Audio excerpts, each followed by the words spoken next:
আমরা জীবনে কম বেশি অনেক সময়ই লটারি কেটে থাকি, কিন্তু অনেক সময়ই সৌভাগ্য সঙ্গ না দিলে পুরস্কার জেতা সম্ভব হয় না। এই ক্ষেত্রে লাভের বদলে লোকসান হওয়ার ঝুঁকি বেশি থাকে। নমস্কার, অ্যাস্ট্রো জয়ন্তী 1M চ্যানেল থেকে আমি জয়ন্তী বলছি।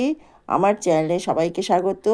আজকে আমি একটা নতুন ভিডিও নিয়ে চলে এলাম। প্রথমে বলবো মেষ রাশির কথা। এই সপ্তাহের মধ্যভাগে মেষ রাশির জন্য বেশ ভালো, তবে শেষ ভাগে একেবারে লটারি কাটতে যাবেন না। লটারি কাটার ইচ্ছা থাকলে সপ্তাহের মধ্যভাগেই কাটুন। বৃষ রাশির অর্ধভাগ্য খারাপ নয়। ভাগ্য যাচাই করে দেখতে চাইলে সপ্তাহের শেষ 4 দিনেই আপনারা লটারি কেটে দেখতে পারেন। মিথুন রাশির জাতক জাতিকাদের লটারি কাটার দিকে যাওয়া উচিত হবে না, লাভের সম্ভাবনা নেই। কর্কট রাশির জাতক জাতিকাদের সপ্তাহের শুরুতে একবার লটারি কাটার চেষ্টা করে দেখতে পারেন, আর শেষের দিকে একেবারেই লটারি কাটতে যাবেন না। সিংহ রাশির জন্য বেশ শুভ দেখা যাচ্ছে লটারির যোগ। মন চাইলে এই সময় লটারি কেটে দেখতে পারেন। কন্যা রাশির জাতক জাতিকাগণ লটারি থেকে দূরে থাকুন, প্রাপ্তি খুব একটা আশা নেই। তুলা রাশির ব্যক্তিরা লটারি কাটার ব্যাপারে একটু চিন্তাভাবনা করে সিদ্ধান্ত নেবেন। বৃশ্চিক রাশির জাতক জাতিকাদের লটারির ভাগ্য মোটামুটি থাকবে।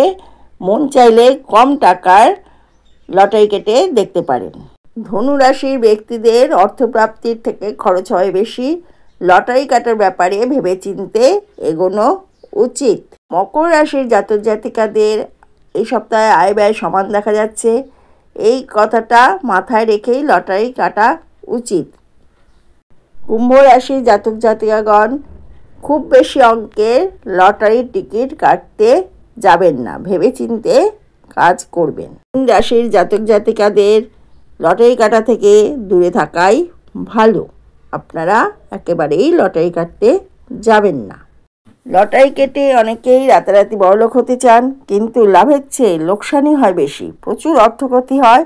এই কারণে রাশি অনুযায়ী একটু ভেবেচিন্তে এগোলে লোকসান অনেক কম হবে। রাশি অনুযায়ী কম অঙ্কে লটারি টিকিট কেটে ভাগ্য পরীক্ষা করে দেখতে পারেন।